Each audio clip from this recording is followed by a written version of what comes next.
Hello students, welcome to my YouTube channel learn logically with Deepak sir. आज हम जो chapter शुरू करने वाले हैं वो साइंस सब्जेक्ट से है। Chapter number 11 electricity.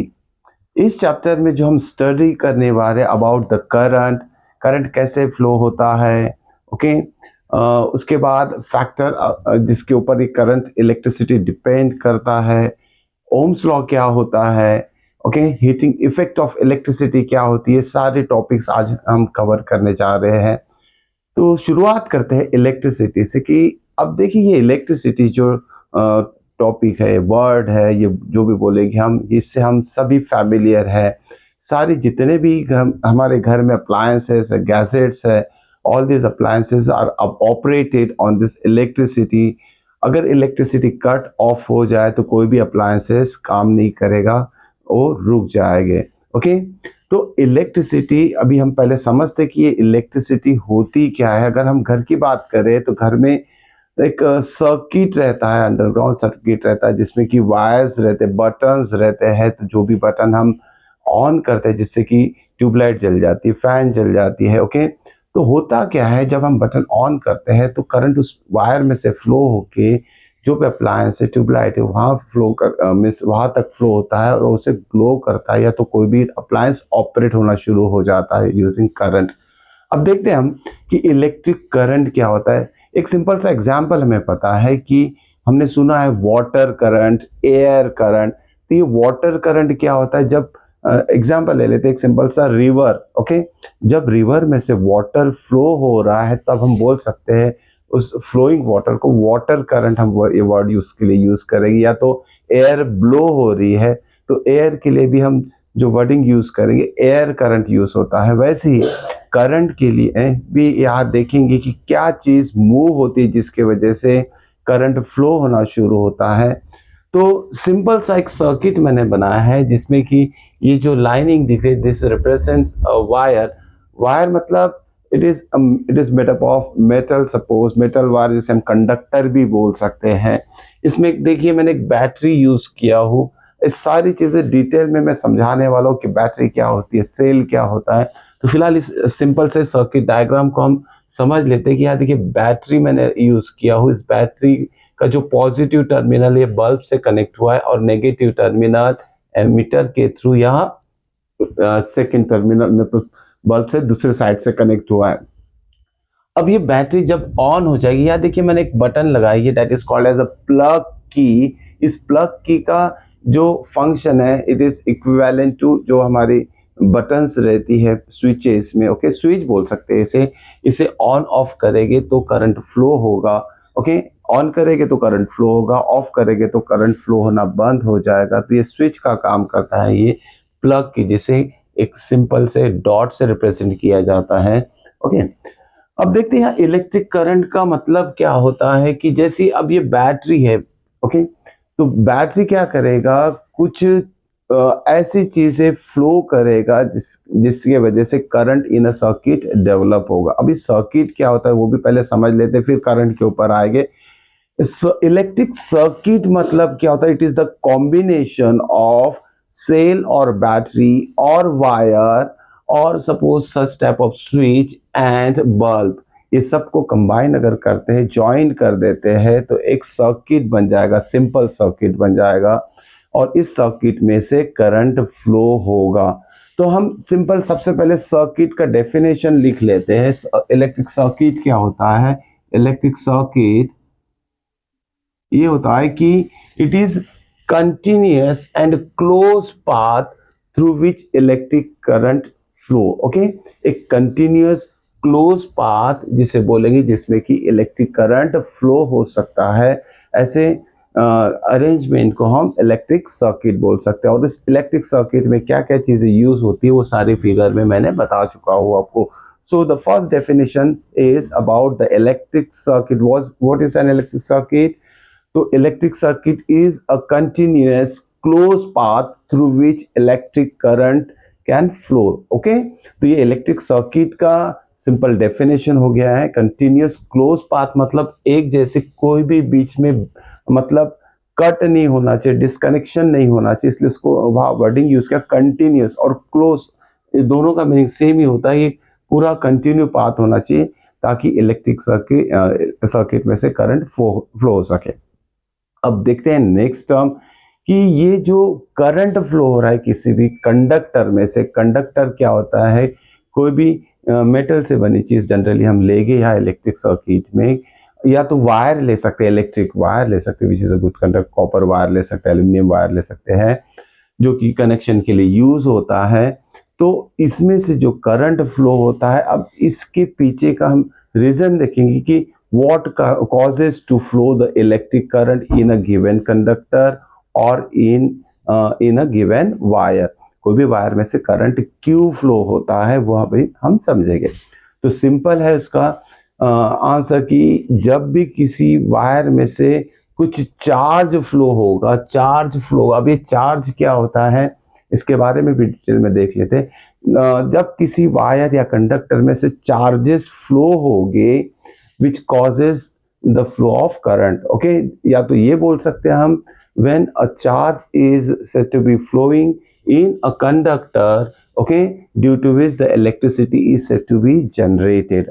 अभी चार्ज क्या होता है, जब इलेक्ट्रिसिटी का डिस्कवरी हुआ था उस समय इलेक्ट्रॉन्स की डिस्कवरी होना बाकी थी, मतलब इलेक्ट्रॉन के बारे में साइंटिस्ट को पता नहीं था। तो साइंटिस्ट ये समझते थे कि whatever be the current flowing through the electric wire और conductor, it is just due to the flow of positive charge, okay. लेकिन जब इलेक्ट्रॉन की डिस्कवरी हुई तो साइंटिस्टों ने और से उसमें एक सेंटेंस जोड़ लिया कि जब whenever भी electrons are flowing in a given metallic wire or conductor, the current electricity is also flow, but the direction of current is always opposite to the direction of flow of electron। अब देखते हैं कि ये electron किस तरीके से flow होते हैं गिवन सर्किट में। अब इलेक्ट्रॉन फ्लो होना, जैसे मैंने एयर करंट, वाटर करंट का एग्जांपल दिया था, ओके, वैसे ही जब भी इलेक्ट्रिसिटी में करंट जनरेट होता है, it is just due to the movement और flow of electron in a given wire और कंडक्टर। अब यहाँ देखिए डायरेक्शन बताया हो मैंने करंट का, जैसे अगर ये बैटरी है, चलिए बैटरी और सेल का भी डिफरेंस बता देते हैं। ये रिप्रेजेंटेशन ऑफ सेल है जिसमें एक पॉजिटिव टर्मिनल और एक नेगेटिव टर्मिनल रहेगा, और ऐसे कॉम्बिनेशन ऑफ सेल जैसे 2 सेल 3 सेल को अगर कनेक्ट कर दिया जाए, इट फॉर्म्स अ बैटरी। ये सिंपल डिफरेंस याद में रखिएगा, combination of cells forms a battery. अब देखिए बैटरी क्या हो गया, एक सोर्स हो गया, सोर्स, ओके, ये चीज ध्यान में रखना। फिर बैटरी क्या हो गया, एक सोर्स हो गया। किस चीज का सोर्स होगा, वो चार्जेस का सोर्स होगा, ओके। चार्जेस मतलब अब यहाँ 2 चार्जेस हमें, पॉजिटिव चार्ज और नेगेटिव चार्ज। नेगेटिव चार्ज जो है it carries by the electrons, okay. तो ये चीज ध्यान में रखना, negative charges are carries by electron, electron negative charge को कैरी करता है। तो ये जो सोर्स है, जो कि हम सेल या बैटरी बोल सकते हैं, कॉम्बिनेशन ऑफ सेल से, यहाँ ये एक सेल, ये 2 सेल, तो ये दोनों सेल एक क्या करेंगे, ये इलेक्ट्रॉन्स जनरेट करते। कैसे इलेक्ट्रॉन जनरेट करेगी, क्योंकि सेल के अंदर जो भी केमिकल रिएक्शन होता है उस केमिकल रिएक्शन की वजह से चार्जेस जनरेट होते हैं।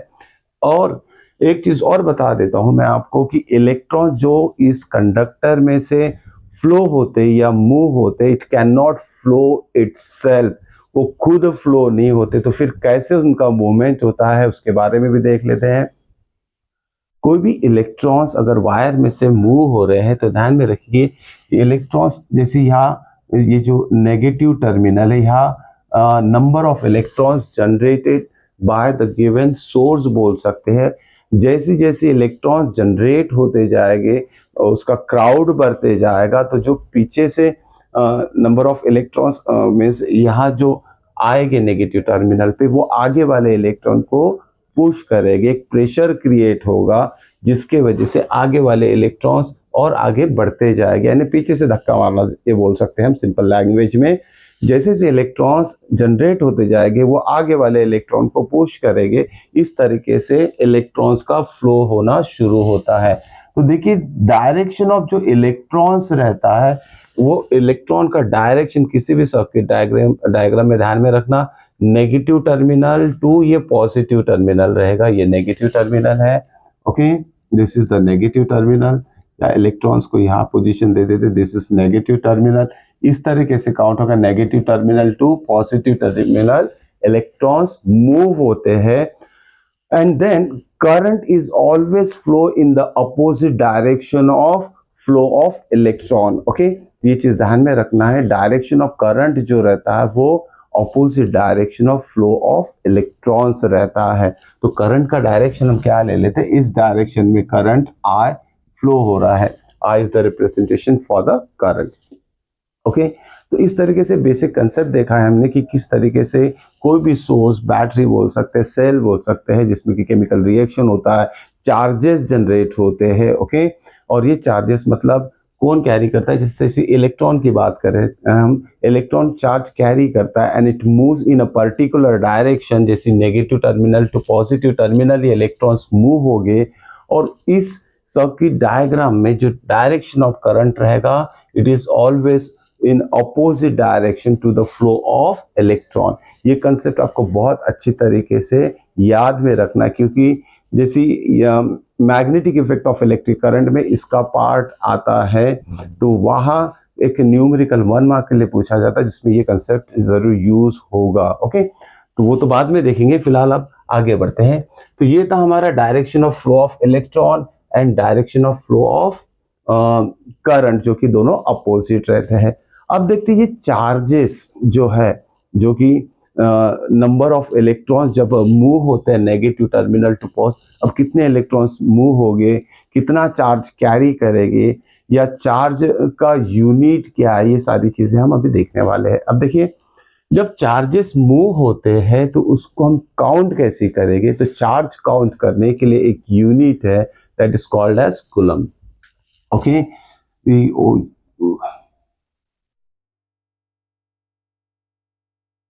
ओके, ये है this is unit to measure the charge. Okay, अब देखिए 1 कूलम अगर लेते हैं चार्ज, 1 कूलम अगर चार्ज लेते हैं तो उसमें कितने इलेक्ट्रॉन्स रह सकते हैं, वो भी चीज हमें देखना है। ओके, तो 1 कूलम में कितने इलेक्ट्रॉन्स रहेंगे, it is 6 into 10⁸ electrons. 1 coulomb charge में इतने इलेक्ट्रॉन्स प्रेजेंट रहते हैं, ये चीज आपको ध्यान में रखना है।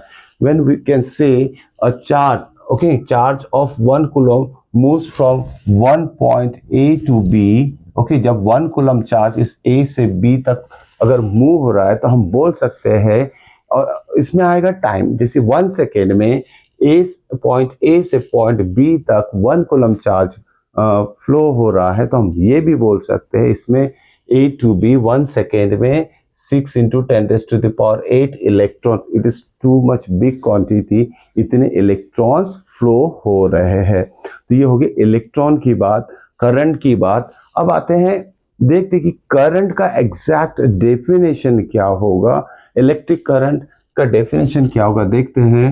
Okay, so this is electric current. Okay, तो ये जो चार्जेस फ्लो हो रहे हैं इस डायरेक्शन में, ओके, जैसे जो भी चार्ज अपोजिट, जैसे electron B to A flow होगा तो current A to B flow होगा, ये चीज ध्यान में रखना है आपको।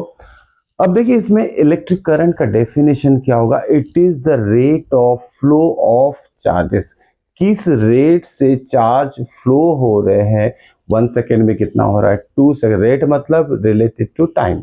ओके, 1 सेकेंड में कितने चार्ज फ्लो हो रहे हैं, 2 सेकेंड में कितने चार्ज फ्लो हो रहे हैं, that gives the definition of electric current। तो इलेक्ट्रिक करंट का डेफिनेशन क्या होगा, it is the rate of flow of electric charges. Okay, तो ध्यान में रखिएगा, इलेक्ट्रिक करंट का डेफिनेशन क्या होगा, it is the rate of flow of electric charges, जो कि सर्किट में से या तो किसी भी मेटालिक कंडक्टर वायर में से फ्लो होगा। So this is the definition of electric current. अब देखते हैं इससे इसका और से आगे क्या क्या चीजें इसमें आएगी। So electric current is represented by I, electric current is represented by capital letter I से रिप्रेजेंट किया जाता है electric current. Okay, so according to the definition of electric current, that is the rate of flow of charge, तो I को mathematical form में भी लिख सकते हैं. I is nothing but, okay, charge is denoted by, or it is its unit is coulomb. Okay, coulomb upon the rate of flow of charge means time. कितना coulomb charge flow हो रहा है in a given time, that gives the current. So rate of flow of charge in a given time बोल सकते हैं हम. It is the definition of according to the definition of electric current, the mathematical form of electric current is I is equal to C by T. C represent charge in coulomb and T represent time in second. Okay, तो ये था mathematical form of electric current. Okay, तो अभी हमने इस जो भी terms यहाँ डिस्कस किए उसके बारे में थोड़ा सा और से रिकॉल कर लेते. यहाँ हमने देखा definition of electric current, representation of electric current by I से रिप्रेजेंट करते हैं. मैथमेटिकल फॉर्म जो इलेक्ट्रिक करंट का है that is I is equal to C by T. Okay, तो यहाँ और से एक चीज देखे थे कि 1 कूलम ऑफ इलेक्ट्रिक चार्ज में कितने इलेक्ट्रॉन्स रहते हैं. 6 into 10⁻18 इलेक्ट्रॉन्स रहते हैं. वैसे ही हमें ये भी जानकारी रहना चाहिए कि अगर 1 कूलम में 6 into 10⁻18 इलेक्ट्रॉन्स रहते हैं तो किसी भी एक इलेक्ट्रॉन पे कितना चार्ज रहेगा. तो इसका अगर रेसिप्रोकल कर लेते हैं हम, जैसे 1c/6 into 10⁻18 अगर कर लेते हैं, that gives the charge on 1 electron. तो इसका आंसर आएगा 1.6 into 10⁻19 कूलम. तो एक इलेक्ट्रॉन के ऊपर कितना चार्ज रहता है? 1.6 into 10⁻19 कूलम इतना चार्ज रहता है. तो ये चीज आपको अच्छे से नोट डाउन कर लेना है. ओके, हो सकता है कि ये एमसीक्यू लेवल के ऊपर क्वेश्चन पूछा जाए, उसका आंसर आपको आना चाहिए. अब देखिए, हमने जो करंट का मैथमेटिकल फॉर्म देखा था, I is equal to C by time T. अगर हमें डिफाइन करने बोला है, define 1 ampere of current. Okay, define 1 ampere of current. अब ये एम्पियर क्या है वो भी देख लेते हैं. अब एम्पियर जो है, it is the SI unit of electric current. What? Ampere. Current को क्या में गिनेंगे हम, क्या में मेजर करेंगे? It is in ampere. Okay, तो ये चीज ध्यान में रखना है. The SI unit of electric current is ampere. SI unit of electric current I is ampere. It is represented by letter A. Okay, अब देखिए यहाँ ये बहुत इंपॉर्टेंट डेफिनेशन अगर हमें डिफाइन करने बोला, डिफाइंड इलेक्ट्रिक करंट या फिर defined 1 ampere of electric current, तो हम कैसे लिखेंगे? कोई भी गिवन सर्किट में, जिसे हमें mathematical form of electric current पता है, I is equal to C by T पता है हमें. ओके, तो इस मैथमेटिकल फॉर्म यूज करके ही हम 1 एम्पियर डिफाइन कर सकते हैं.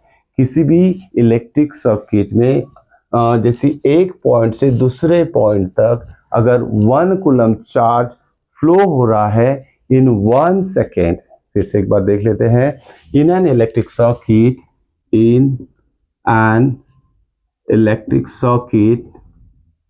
okay, when 1 coulomb of charge flow from one point to other. इसी सर्किट डायग्राम में देखा, 1 पॉइंट सपोज ए ले लेते हैं, बी ले लेते हैं, या तो बी से ए आएगा इसमें सर्किट में, क्योंकि डायरेक्शन ऑफ करंट यहाँ है. बी टू ए ले लेते हैं, 1 पॉइंट टू अनदर 1. यहाँ से इस पॉइंट से इस पॉइंट तक जब 1 कूलम ऑफ चार्ज फ्लो होगा, और वो भी कितने टाइम में? 1 सेकेंड में. Okay, in an electric circuit when 1 coulomb of charge flows, okay, from 1 point two another in 1 second, okay, then the current is said to be generated, okay, across this conductor or wire between A and B is said to be 1 ampere. तो hope so की समझ में आया होगा. किसी भी circuit में जैसे 2 पॉइंट्स ले लिया, जैसे B to A ले लिया, या B to A अगर चार्ज 1 कूलम फ्लो हो रहा है, तो करंट A to B कितना फ्लो होगा? 1 एम्पियर. और इसके लिए टाइम रिक्वायरमेंट क्या है हमारा? 1 second. So this is a simple definition of 1 ampere of current. Okay, तो 1 एम्पियर को मैथमेटिकल फॉर्म में लिखेंगे हम 1 ampere is equal to 1 coulomb upon 1 second. तो ये डेफिनेशन एंड मैथमेटिकल था फॉर्म था 1 एम्पियर ऑफ करंट का। ओके, होप सो कि ये सारी चीजें आपको बहुत अच्छे से समझ में आ रही होगी, उसे नोट डाउन करते जाइए। अब देखते हैं आगे का पार्ट इसका। अब देखिए, इलेक्ट्रिक करंट जो क्वांटिटी होती है, बहुत ज्यादा इलेक्ट्रिक करंट वो हानिकारक रहता है। अगर इनकेस हमने टच कर लिया है तो क्वांटिटी इलेक्ट्रिक करंट की कितनी रह सकती है, मैक्सिमम रह सकती है और मिनिमम भी रह सकती है। जो छोटे छोटे वैल्यूज रहती है इलेक्ट्रिक करंट की, अगर 1 एम्पियर से कम लिया जाए, बहुत कम लिया जाए, तो अलग यूनिट उसके लिए रहता है। ओके, मेजर करने के लिए small quantity of current are measure in different units. Okay, तो ध्यान में रखिएगा, स्मॉल क्वांटिटी ऑफ करंट की बात कर रहे हैं हम यहाँ, small quantity of current, that is I, small quantity of current. अब इस स्मॉल क्वांटिटी ऑफ करंट को मेजर करने के लिए कौन से इंस्ट्रूमेंट यूज होते हैं देख लेते हैं। सबसे पहले हम ये देखते हैं कि करंट को मेजर करने के लिए कौन सा इंस्ट्रूमेंट सर्किट डायग्राम में दिया है, ammeter. Okay, ammeter is the instrument which is use to measure the value of electric current. Okay, और यूनिट ऑफ करंट क्या है, एम्पियर। ओके, और अब हमें क्या देखने जा रहे हैं कि स्मॉल क्वांटिटी ऑफ करंट का में मेजर करते हैं। तो स्मॉल क्वांटिटी ऑफ करंट जो मेजर करते हैं उसका फर्स्ट उसका यूनिट है, एक तो हम उससे मेजर करेंगे milli ampere, milli ampere. Okay, पहला जो यूनिट है स्मॉल क्वांटिटी के लिए मिली एम्पियर और सेकेंड है माइक्रो एम्पियर। ओके, तो स्मॉल क्वांटिटी ऑफ करंट ये दो यूनिट से मेजर किया जाता है। मिली एम्पियर का मतलब होता है it is equivalent to 10 raise to the power -3 ampere. Okay, 10 raise to the power -3 का मतलब होता है, देखो 10 रेज़ टू द पावर 3 मतलब 1000 होता है, 10 रेज़ टू द पावर -3 का मतलब होता है 1/1000। ओके, तो 1/1000 मतलब समझ लीजिए कितना स्मॉल क्वांटिटी ऑफ करंट होगा। और माइक्रो एम्पियर का मतलब होता है 10 raise to the power -6 ampere, ये तो इससे भी बहुत ज्यादा छोटा है। तो स्मॉल क्वांटिटी ऑफ करंट काय में मेजर करेंगे, milli ampere and micro ampere. Okay, तो ये भी एक पार्ट था इसका कि छोटे वैल्यूज अगर करंट की है तो उसे काय में मेजर किया जाए। अब देखिए इसमें हम एक बार थोड़ा और डिटेल में देख लेते हैं कि direction of current, because this is very important, क्योंकि आप लोगों को पता होना चाहिए कि डायरेक्शन ऑफ करंट, इससे पहले भी थोड़ा मैंने बता चुका हूं कि डायरेक्शन ऑफ करंट क्या रहता है।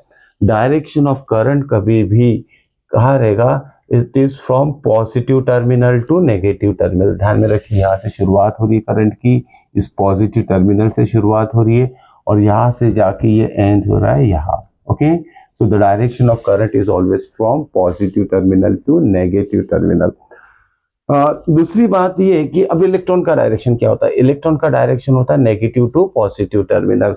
दोनों इलेक्ट्रॉन और करंट ये अपोजिटली डायरेक्शन में फ्लो होते हैं। ओके, अब यहाँ एक सिंपल सा इससे रिलेटेड जो कि हमारे पास करंट का मैथमेटिकल फॉर्म है, दैट इज C/T।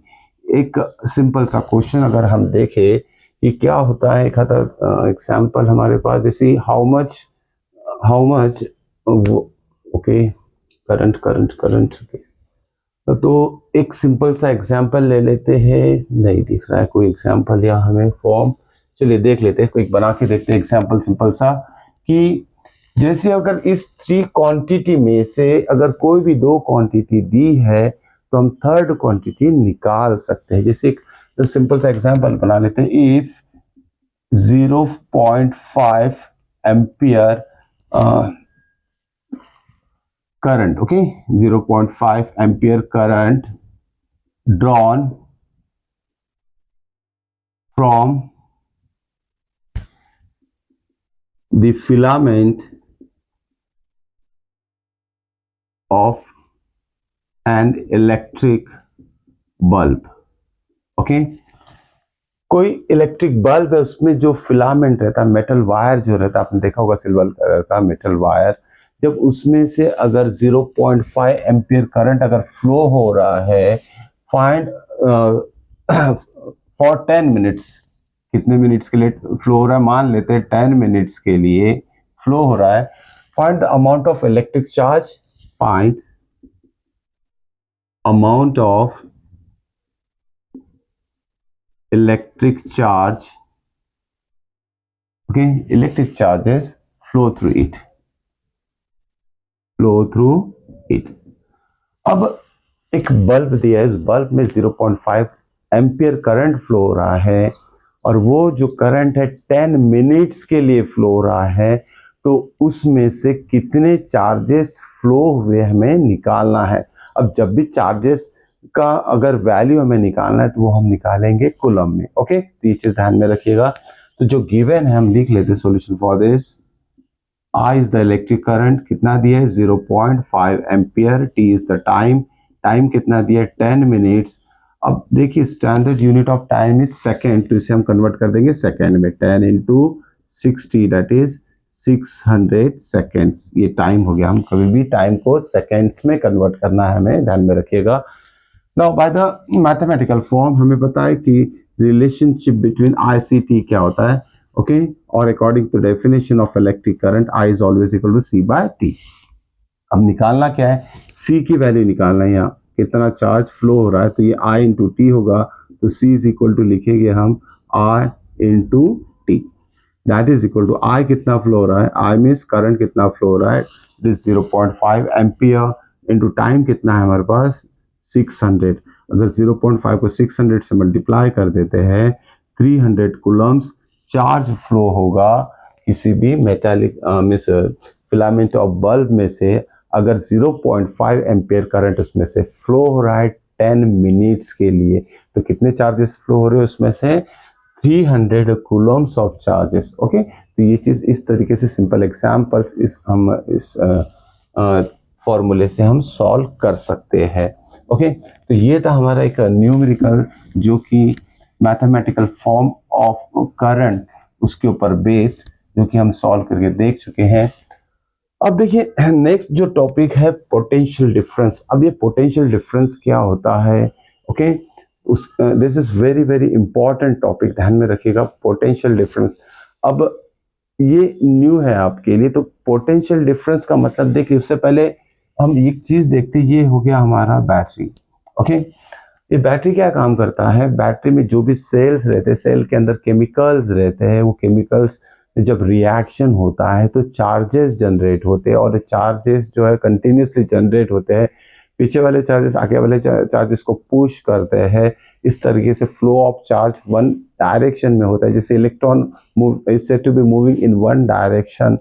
ओके, तो यही चीज हमें, ये जो पोटेंशियल डिफरेंस है, ये पोटेंशियल डिफरेंस किस चीज का देगा, it is nothing but the जो भी सोर्स है इलेक्ट्रिसिटी का। ओके ओके, ये जो इलेक्ट्रिसिटी का सोर्स है, चाहे वो बैटरी रहे या सेल रहे, पोटेंशियल डिफरेंस मतलब जो भी इलेक्ट्रॉन्स जनरेट होगा, ओके, उस इलेक्ट्रॉन वो इलेक्ट्रॉन्स क्या करेंगे, आगे वाले इलेक्ट्रॉन्स को पुश करेंगे, जिसके वजह से आगे वाले इलेक्ट्रॉन्स मूव हो गए। एक सिंपल सा एग्जांपल ले लेते, जैसे हमारी छत के ऊपर अगर कोई टंकी है, उसमें अगर पानी भरा पड़ा है और किचन में भी जो नल लगे हुए हैं, जब टंकी में पानी भरा रहेगा तो एक प्रेशर क्रिएट होगा। ओके, उस प्रेशर के वजह से नल में नीचे में किचन में पानी आएगा। इसी तरीके से यहाँ जो पोटेंशियल डिफरेंस रहेगा इस बैटरी का, वो चार्जेस कंटिन्यूसली क्रिएट करेगा, और वो चार्जेस सपोज इलेक्ट्रॉन्स जनरेट हो रहे हैं बैटरी में, ओके, और वो आगे वाले इलेक्ट्रॉन्स को पुश कर रहे हैं, जिसके वजह से इलेक्ट्रॉन्स मूव हो रहे हैं। ओके, तो यहाँ एक वर्क हो रहा है, ध्यान में रखिएगा। वर्क क्या हो रहा है, कंटिन्यूसली चार्ज जनरेट हो रहे हैं, और जो भी चार्जेस है वो आगे वाले चार्जेस को पुश कर रहे हैं, धक्का दे रहे हैं। ओके, और जिसके वजह से वो चार्जेस जैसे इलेक्ट्रॉन यहाँ ले लेते हैं, वो आगे की तरफ मूव हो रहे हैं। तो पोटेंशियल डिफरेंस को अगर एक्चुअली हमें डिफाइन करना है, पोटेंशियल डिफरेंस को हम शॉर्टकट में लिख लेते हैं P D, P for potential, D for difference. तो इसकी डेफिनेशन बहुत इंपॉर्टेंट, इसके डेफिनेशन से ही ये सारा चीज आपका क्लियर होगा। तो पोटेंशियल डिफरेंस क्या का डेफिनेशन कैसे लिखेंगे हम? इन एन इलेक्ट्रिक सर्किट, किसी भी इलेक्ट्रिक सर्किट में, okay, having some current, okay, having some current, okay, किसी भी इलेक्ट्रिक सर्किट में जैसे करंट प्रेजेंट है, okay, it is the amount of work done to move a unit charge from one point to another, okay, एक point से दूसरे point तक जो भी यूनिट चार्ज, मतलब 1 कूलम ले ले, यूनिट चार्ज का मतलब लेते, यूनिट में 1 होता है, तो यूनिट चार्ज या वर्ड यूज करेंगे।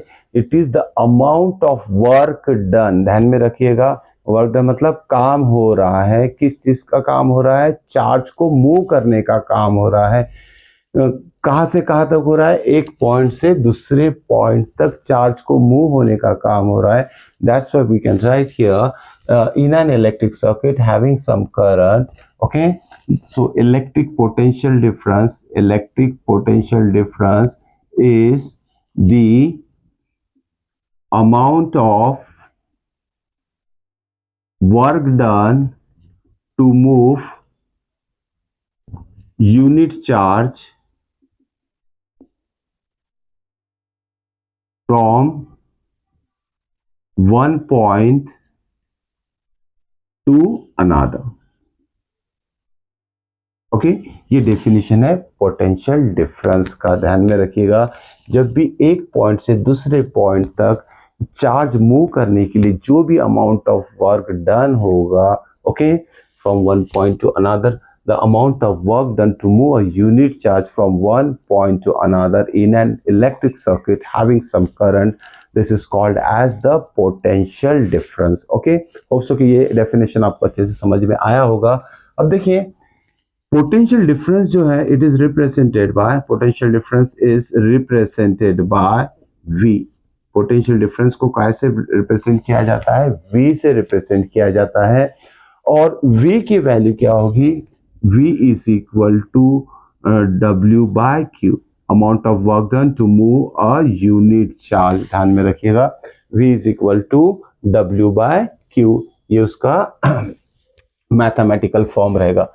अब देखो, इसकी डिस्कवरी एक साइंटिस्ट ने की थी, उसका नाम था ओल्टा, इसलिए उसका ऐसा यूनिट भी उसी के नाम पे रख दिया गया, SI unit of this potential difference, SI unit of potential difference is volt, okay, ध्यान में रखिएगा, और इस वोल्ट को भी हम V से ही रिप्रेजेंट करेंगे। So potential difference is represented by V, the SI unit of potential difference is volt, that is V, okay. तो होप सो कि ये मैथमेटिकल फॉर्म आपको समझ में आया होगा। The V is nothing but, V is the potential difference is nothing but amount of work done divided by charge, okay. ये mathematical form बहुत ज्यादा इंपॉर्टेंट है, ध्यान में रखिएगा, इसका यूज न्यूमेरिकल सॉल्व करने में होगा। तो ये था हमारा पोटेंशियल डिफरेंस का डेफिनेशन, मैथमेटिकल फॉर्म, इसका SI यूनिट। अब देखते हैं नेक्स्ट इसी से रिलेटेड कि suppose we have to define what, next one is we have to define और definition of 1 volt of potential difference, okay, 1 volt of potential difference. तो same definition मतलब नियर बाय इसकी होगी जो कि पोटेंशियल डिफरेंस की definition है। अब फिर से एक बार रिकॉल करते, पोटेंशियल डिफरेंस की डेफिनेशन क्या है? In an electric circuit having some current, okay, electric potential difference is the amount of work done to move the unit charge from one point to another। तो 1 volt को अगर हमें define करना है तो हम सेम यही लिखेंगे, in an electric circuit having some current, okay. Some current नहीं लिखना पड़ेगा यहाँ, तो यहाँ हम डेफिनेशन लिखते हैं, पहले समझ लेते हैं डेफिनेशन कैसे लिखेंगे। when 1 coulomb of charge moves in an electric circuit from one point to another, okay, देखिए फिर से मैथमेटिकल फॉर्म, और इस 1 कूलम चार्ज मूव करने के लिए जो भी अमाउंट ऑफ वर्क डन है वो होना चाहिए 1 जूल, या तो हम दूसरे तरीके से भी बोल सकते हैं, when 1 joule of work is done to move 1 coulomb of charge, then the current generated in an electric circuit between 2 points is said to be what? 1 volt. Sorry, it is not said to be. The potential difference between that 2 points is said to be 1 volt. Okay, तो इसका definition क्या होगा वो लिख ही लेते हैं हम. Defined 1 volt. Okay, इसका definition होगा in an electric circuit. Okay, when 1 joule of when having some current I, okay, when 1 joule of work is done, when 1 joule of work is done to move 1 coulomb of charge from one point to another. Okay, देखिए थोड़ा सा difference है इसमें और इसमें. इसमें बोला कि अमाउंट ऑफ वर्क डन, इसमें बोला है 1 joule of work done. Okay, 1 joule, joule is a unit of work done, joule is a unit of energy, ध्यान में रखिएगा. So when 1 joule of work is done to move 1 coulomb of charge from one point to another, okay, so 1 coulomb of charge from one point to another, then the potential difference between these 2 points is said to be 1 coulomb बोल सकते, 1 volt बोल सकते हैं या तो 1 V हम बोल सकते हैं. ओके, इस दो पॉइंट के बीच का जो पोटेंशियल डिफरेंस रहेगा वो 1 वोल्ट रहेगा. तो इसका मैथमेटिकल फॉर्म होगा 1V is equal to what?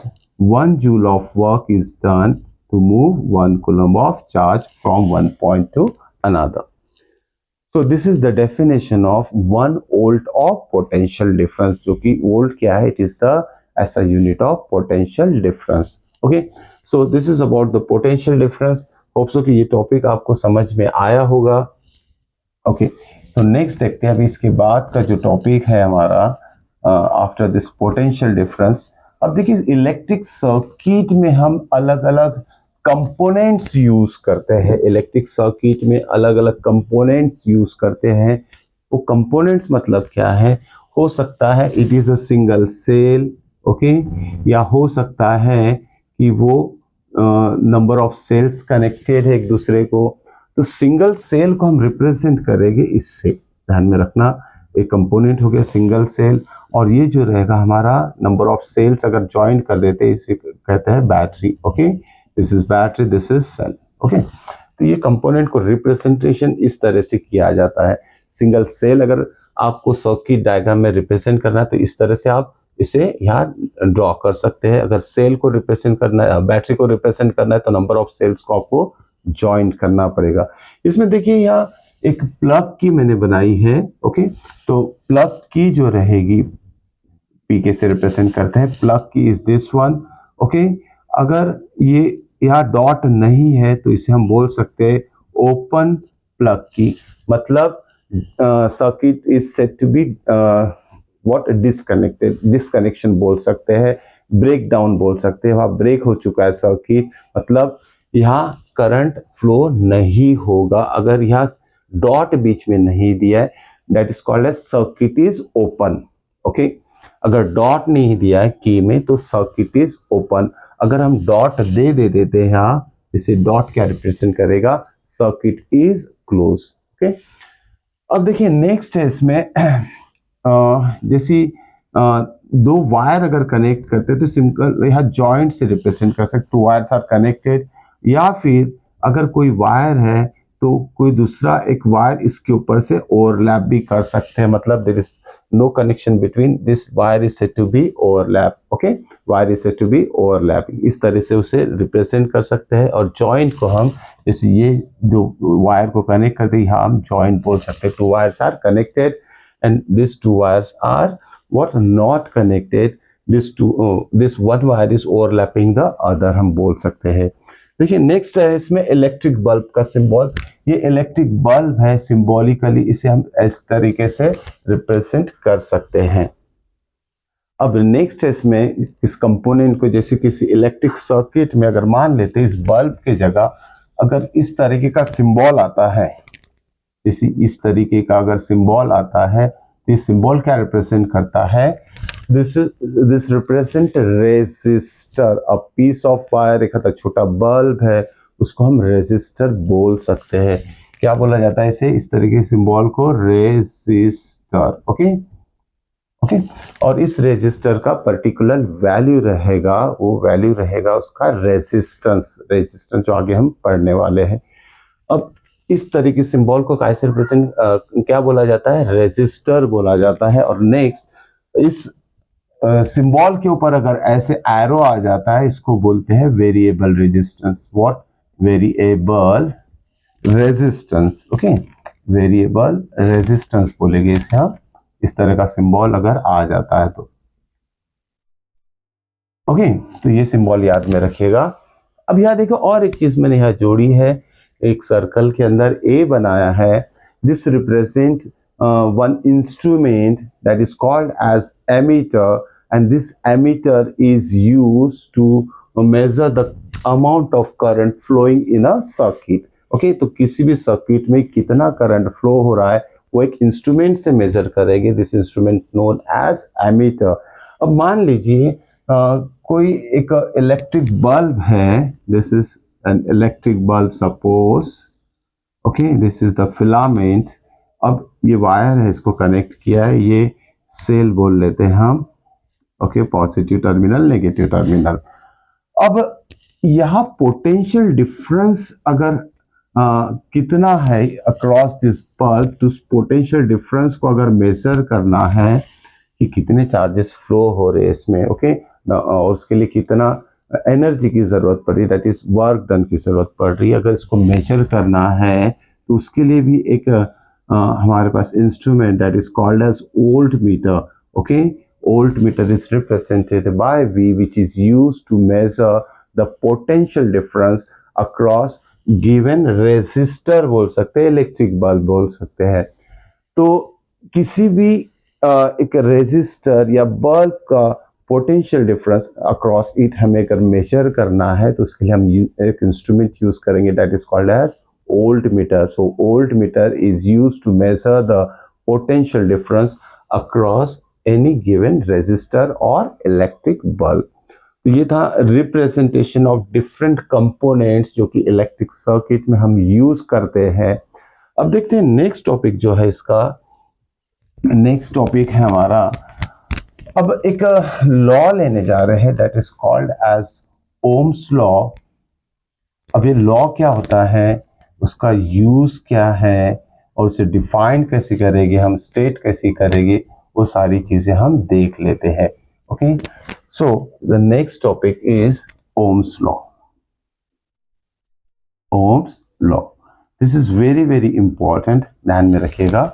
Ohm's law होता क्या है, ओके, इसको प्रैक्टिकली थोड़ा समझ लेते हैं। किसी भी इलेक्ट्रिक सर्किट में, जैसे अब यहाँ क्या दिया है, इसे मिटा के रीअरेंज कर लेते हैं हम। जैसे मान लीजिए थोड़ा इस सर्किट को नीचे एक्सटेंड कर लेते हैं, and this is a cell. Okay, ध्यान में रखिए, this is represent what, cell plus minus. Okay, दो टर्मिनल दिए, पॉजिटिव टर्मिनल, नेगेटिव टर्मिनल। तो ये फर्स्ट सेल हो गया हमारा। ओके, एक सेल जब इसमें, और यहां मान लेते हैं कुछ क्या है, एक पर्टिकुलर रेजिस्टर है जिसका पर्टिकुलर रेजिस्टेंस रहेगा। अब अक्रॉस दिस रेजिस्टर कितना पोटेंशियल डिफरेंस जनरेट होगा वो हमें फाइंड आउट करना है। तो यहाँ हम वोल्ट मीटर यहाँ जोड़ देते हैं, वोल्ट मीटर। ओके, अब देखिए ये जो पॉइंट है, ओके, इसको हम जब मान लेते, इमेजिन कर लेते, सिंगल सेल नंबर 1 से अगर जोड़ते हैं तो अक्रॉस दिस रेजिस्टर कितना पोटेंशियल डिफरेंस रहेगा, that is equal to the potential difference या तो वोल्टेज ऑफ अ सेल, इतना रहता है, ध्यान में रखिएगा। So this is not I, इसको हम बोल सकते हैं वोल्टेज, या वोल्टेज हम बोल सकते हैं, या तो पोटेंशियल डिफरेंस V से रिप्रेजेंट कर सकते हैं, इसे ध्यान में रखिएगा। क्योंकि ये जो सेल रहेगा इसका एक पर्टिकुलर वैल्यू रहती है। ओके, जैसे हमने सुना होगा 6 वोल्ट बैटरी, 12 वोल्ट बैटरी, तो वो उसका वोल्टेज रहता है। तो यहाँ इसे सिंपल V से रिप्रेजेंट करते हैं हम। अब देखिए यहाँ प्रैक्टिकली हमें क्या शो करना है, देखिए हम क्या करेंगे, यहाँ हम हमारे पास मान लीजिए 4 सेल्स हैं हैविंग सेम वोल्टेज, ओके, जिसका मान लेते हैं एक पहला सेल जो है उस फर्स्ट सेल जो है फर्स्ट, ओके, सेल उसका जो वोल्टेज है 0.4 वोल्ट की एक सेल है, और ऐसे हमारे पास 4 सेल्स है। अब करने क्या जा रहे हैं हम, ये 4 सेल्स को एक के बाद एक इस सर्किट में कनेक्ट करते जाएंगे। जैसे पहला सेल मैंने यहाँ कनेक्ट कर दिया, या V की वैल्यू मैंने मेजर कर लिए, तो मान लेते हैं पहला जो पोटेंशियल डिफरेंस आएगा V1, वो भी इतना ही रहेगा 0.4, ओके। और यहाँ जो करंट फ्लो होगा I, उसके बारे में सोच लेते हैं कि I कितना करंट फ्लो हो रहा है, ओके, तो वो हमें देगा ये एमीटर इंस्ट्रूमेंट। तो जो करंट फ्लो होगा, सपोज I1 मान लेते हैं, इट इज 0.1 एम्पियर, ओके। अब देखिए यह दो चीजें मैं आपको समझाना चाह रहा हूँ कि जब यह पोटेंशियल डिफरेंस V जो रहेगा, अगर 0.4 वोल्ट रहेगा, तो इस सर्किट में कितना करंट फ्लो हो रहा है, या तो इस रेजिस्टर में से कितना करंट फ्लो हो रहा है, 0.1 एम्पियर करंट फ्लो हो रहा है, जो कि ये एमीटर हमें रीडिंग बता रहा है। ये एक सेल कनेक्ट करने के बाद एक सिंपल सा टेबल भी हम बना सकते हैं। इसमें हम लिख सकते हैं नंबर ऑफ सेल्स, ओके, फिर यहाँ V की वैल्यू, और फिर यहाँ I की वैल्यू, ओके। तो ध्यान देते हैं हम एक एक सेल के लिए अगर कनेक्ट करते हैं यहाँ सर्किट में 1 बाय 1, तो हमारी करस्पॉन्डिंग वैल्यूज क्या आती है वो हम चेक करने वाले हैं। अब देखिए जब मैंने एक सेल कनेक्ट किया जिसका पोटेंशियल डिफरेंस है 0.4, और करंट मैंने मेजर किया वो है 0.1 ampere, okay, it is volt and this one is ampere, unit of current and voltage, okay. अब देखिए फर्स्ट सेल के लिए मुझे वोल्ट मीटर रीडिंग मिल गई और एमीटर की रीडिंग मिल गई है, ओके। यहाँ वोल्ट मीटर की रीडिंग मिल जाएगी। अब यहाँ देखिए नेक्स्ट मैं क्या करने वाला हूँ, यहाँ अब 1 बाय 1 एक एक सेल को यहाँ मैं जोड़ते जाऊंगा, ओके। तो दूसरा सेल भी यहाँ अटैच कर दिया मैंने, ओके। यहाँ नंबर ऑफ सेल्स कितनी होगी, 1, and this is second one. अब 2 सेल हो गई। यहाँ एक सेल का जो पोटेंशियल डिफरेंस था वो 0.4 वोल्ट था, तो और एक सेल अगर जोड़ दिया जाए तो इसका पोटेंशियल डिफरेंस हो जाएगा 0.8 वोल्ट। तो यह जब नंबर ऑफ सेल्स जो कनेक्ट कर रहे हैं हम सर्किट डायग्राम में, अगर नंबर ऑफ सेल्स 2 है तो वोल्टेज कितना हो जाएगा, इट इज 0.8 वोल्ट होगा। अब जैसे वोल्टेज हमने डबल कर दिया तो करंट भी यहाँ डबल हो जाएगा, ध्यान में रखिएगा। तो एमीटर यहाँ क्या देगा, जब 2 सेल कनेक्ट करेंगे तो एमीटर की रीडिंग कितनी बनाएगी, यहाँ 0.2 एम्पियर, ओके। इसी तरीके से हम जब थर्ड सेल भी यहाँ कनेक्ट करेंगे तो टोटल नंबर ऑफ सेल्स कितनी हो जाएगी सर्किट डायग्राम में, 3 हो जाएगी, और सेम सभी की वैल्यू जो है सेल की सेम है, 0.4 0.4 0.4। तो यहाँ 3 टाइम्स अगर ऐड कर लेते हैं 0.4 को हम, तो यहाँ हमें वोल्टेज मिलेगा 0.2। तो यहाँ हम कनेक्ट कर देते हैं थर्ड सेल भी, इस तरीके से हमने थर्ड सेल भी कनेक्ट कर दिया है, ओके। तो यहाँ नंबर ऑफ सेल्स जो है 3 हो चुके, 1 2 एंड 3। तो ध्यान में रखिएगा ये 3 सेल्स कनेक्ट कर दिया है, तो पोटेंशियल डिफरेंस हो गया 0.4 इंटू 3 दैट इज 1.2। और करंट कितना हो जाएगा यहाँ, जब 1 सेल के लिए 0.2 के लिए 0.2 और 3 के लिए 0.3 हो जाएगा। इसी तरीके से हम 4 सेल भी जब यहाँ इसमें कनेक्ट करेंगे तो देखते हैं इसमें फाइनल हमारा कितना आंसर आने वाला है, okay. So this is the 4th cell which is connected one after the other, and we form one table to show the different readings of ammeter as well as voltmeter, okay। तो यह 4 cell के लिए जो है इसमें हो जाएगा 0.6 and यहाँ करंट जो होगा 0.4 होगा। अब देखिए ये सिंपल प्रैक्टिकली हमने चेक किया है कि नंबर ऑफ सेल्स 1 बाय 1 अगर जोड़ते जाते हैं सर्किट में, तो यहाँ V की वैल्यू इंक्रीज होते जा रही है और I की भी वैल्यू इंक्रीज होते जा रही है। अब देखते हैं यहाँ हम क्या करेंगे, एक रेशियो ले लेते हैं, okay, V by I, V upon I। It is the ratio of potential difference to current. Okay, तो V कितना है हमारा 0.4 अपॉन 0.1, तो इसकी वैल्यू आ जाएगी 4। यहाँ कितना है 0.8 upon 0.2 that is equal to 8/2 that is equal to 4। 1.2 upon 0.3 इसका भी आंसर आ जाएगा 4। 1.6 डिवाइडेड बाय 0.4 इसका भी आंसर आ जाएगा 4। तो इस ऑब्जर्वेशन से मुझे ये पता चल रहा है कि जो भी ratio of V upon I आ रहा है वो सेम आंसर आ रहा है, दैट इज 4 4 4 4। तो हम इसको ये लिख सकते हैं कि V/I जो है वो वैल्यू कांस्टेंट है। अब इसका यूज कैसे करेंगे, एक सिंपल सा ग्राफ भी बना के देख लेते हैं हम, कि जैसे मान लेते हैं ये ग्राफ क्या रिप्रेजेंट कर रहा है, it is the graph of potential difference versus current. Okay, ये ओरिजिन O हो गया। अब मान लेते हैं यहाँ जो करंट की वैल्यूज है हमें लेना है 0.1 0.2 0.3 0.4, और पोटेंशियल डिफरेंस की वैल्यू लेंगे हम, यहाँ जो लिया है 0.4 and next one is 0.8, next one is 1.2। अब देखिए जब 0.4 वोल्ट का सेल हमने जोड़ा था तो करंट कितना जनरेट हो रहा था 1, तो इसके लिए यहाँ डॉट कर देते हैं। इस वैल्यू के लिए हमें करंट कितना मिल रहा था 0.2, तो उसे यहाँ ज्वाइन कर लेते हैं एंड इसके लिए हमें यहाँ मिल रहा है। ओके, अगर हम इसे ज्वाइन कर देंगे एक स्ट्रेट लाइन यहाँ फॉर्म होने जा रही है, ध्यान में रखिएगा।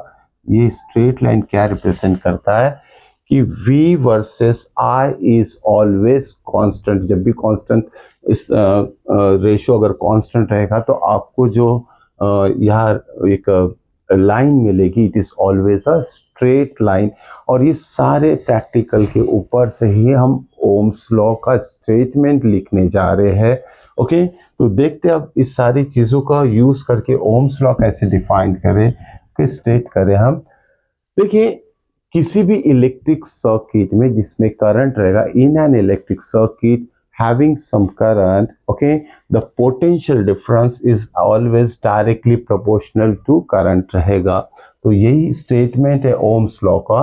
In an electric circuit having some current, the potential difference is always directly proportional to electric current at some constant temperature रहेगा, at constant temperature। तो उस जिस कंडीशन में ये रखा गया है पूरा सर्किट, वहाँ का टेम्परेचर भी कांस्टेंट रहना चाहिए। तो ये था ओम्स लॉ का स्टेटमेंट, ध्यान में रखिएगा। मैथमेटिकल फॉर्म में हम क्या लिख सकते हैं, V is directly proportional to I, the potential difference is directly proportional to I for current. Okay, तो हम क्या लिखेंगे, अगर I को इधर ला लेते हैं तो हम डायरेक्टली लिख सकते हैं is equal to some constant. Okay, ध्यान में रखना V/I इज कांस्टेंट, क्योंकि हमने यहाँ प्रूव कर चुके हैं कि V/I की वैल्यू हमारी कांस्टेंट आ रही है। और इस कांस्टेंट को कैसे रिप्रेजेंट करेंगे तो वो भी देख लेते हैं। That constant is suppose R। Okay, now what is this R? अब ये R क्या है? R is called as the resistance of a given material और कंडक्टर, और जो भी वायर रहेंगे उसका रेजिस्टेंस रहेगा। R is the resistance of conductor. R is resistance of wire बोल सकते हैं या फिर कंडक्टर बोल सकते हैं। Okay, so R represent what? Resistance or resistance of wire or any metallic conductor. Okay, तो ये था हमारा mathematical form of Ohm's law. और ओम्स लॉ का स्टेटमेंट मैंने ओरली बता चुका हूँ, आपको एक बार और रिपीट कर देते हैं। In an electric circuit having some current, the potential difference is directly proportional to the current flowing through it at constant temperature. Okay, और उसका मैथमेटिकल फॉर्म है V is directly proportional to I, V/I is equal to constant. This constant is represented by R for resistance of given wire. Okay, तो देखिए अब R मतलब resistance होता है, तो इसको भी थोड़ा एक्सप्लेन कर देते हैं हम कि रेजिस्टेंस होता क्या है। ओके, जैसे हमने एक पतली सी वायर ले ली और उसको या तो एक छोटा सा बल्ब लिया, डायरेक्ट अगर सॉकेट में डालेंगे तो बल्ब फूट जाता है। ओके, मतलब उसका करंट कैरिंग कैपेसिटी कम होने के वजह से वो ब्लास्ट हो जाएगा। छोटा सा बल्ब अगर लेते सीरीज वाला हमने, तो रेजिस्टेंस क्या रिप्रेजेंट करता है? It is the current carrying capacity of any wire और कंडक्टर। तो रेजिस्टेंस जो है हम उसके बारे में भी लिखने जा रहे हैं। R for resistance, resistance is represented by R. So what is this resistance? Okay, resistance मतलब क्या होता है? It is the current carrying capacity of any metallic wire or conductor. It is represented by R. Okay, तो ये जो resistance है इसका भी यूनिट रहेगा। ऐसा यूनिट क्या होता है इसका? ओम। ध्यान में रखिएगा, ऐसा unit is ohm. It is written as OHM और ये उसका सिंबल रहेगा। ऐसा यूनिट क्या होगा रेजिस्टेंस का? Ohm, and is represented by this symbol. Okay, अब यहां देखिए हमें ओम्स लॉ क्या कहता है, फिर से एक बार हम रिकॉल कर देते हैं। ओम्स लॉ क्या कहता है? V by I is equal to R होता है। इसके तीन फॉर्म हम लिख सकते हैं, ध्यान में रखिएगा। ये उसका मेन फॉर्म है, या तो फिर लिखेंगे हम V is equal to I को इधर भेज दे तो ये हो जाएगा IR, या फिर हम ऐसे भी लिख सकते हैं ओम्स लॉ को V upon R is equal to I। Okay, तो ये अलग अलग फॉर्म ओम्स लॉ के याद में रख सकते हैं, लेकिन मेन फॉर्म आप यही याद रखिए, V is equal to I R. सबसे इजी है, V is equal to I into R, R for resistance. Okay, तो ओम्स लॉ का ये मैथमेटिकल फॉर्म आपको याद में रखना है, V is equal to I are.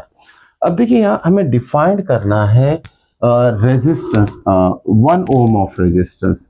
Defined 1 ohm, question ये आता है बोर्ड एग्जामिनेशन में। Suppose we have to define 1 ohm of resistance. Okay, define 1 ohm of resistance. अगर हमें 1 ओम ऑफ रेजिस्टेंस डिफाइन करना है तो हमें मैथमेटिकल फॉर्म ओम्स लॉ का क्या है उसे रिकॉल करना पड़ेगा। Okay, 1 ohms of resistance define करने के लिए हमें ये चीज देखना पड़ेगा कि क्या होता है। ओके, जैसे 1 ओम्स ऑफ रेजिस्टेंस हो जाएगा, it is the ratio of V by I। It is the ratio of V by I। लेकिन इसको हम स्टेटमेंट के फॉर्म में क्या लिखेंगे वो देख लेते हैं। 1 ohm of resistance is said to be when in an electric circuit if the potential difference between the 2 points is said to be 1 volt. In an electric circuit, if the potential difference between the 2 points is said to be 1 volt and current flowing through it is 1 ampere. ध्यान में रखिए, if the potential difference is 1 volt and current flowing through it is 1 ampere, then the resistance of this piece of wire is said to be 1 ohm. फिर से एक बार repeat कर लेते हैं। इसी piece of wire है, ओके, इस circuit में इतना पार्ट अलग वायर का कनेक्ट कर लिए मान लीजिए। ओके, जैसे इसका ये पॉइंट हो गया और ये दूसरा पॉइंट हो गया, from one point two another, सिर्फ इसी वायर की बात करें, is a part of circuit. अब ये जो मेटालिक वायर यहाँ कनेक्ट किया गया, इसका रेजिस्टेंस 1 ओम कब रहेगा? जब इसमें इसके बीच का, इस दो पॉइंट के बीच का पोटेंशियल डिफरेंस कितना रहेगा? 1 वोल्ट, और इसमें से करंट कितना फ्लो होगा? 1 ampere. Okay, so resistance of such a metallic wire is said to be 1 ohm. Okay, clear? तो ये था हमारा definition of 1 ohm of resistance. This is very very important, बहुत बार बोर्ड एग्जामिनेशन में आ चुका है। Defined 1 ohm of resistance. तो ये हमने आज के क्लास में up to the Ohm's law बहुत अच्छी तरीके से डिस्कस कर चुके हैं। नेक्स्ट वीडियो में हम इसके आगे का पार्ट कंटिन्यू करेंगे। चलिए मिलते हैं नेक्स्ट वीडियो में नेक्स्ट टॉपिक के साथ।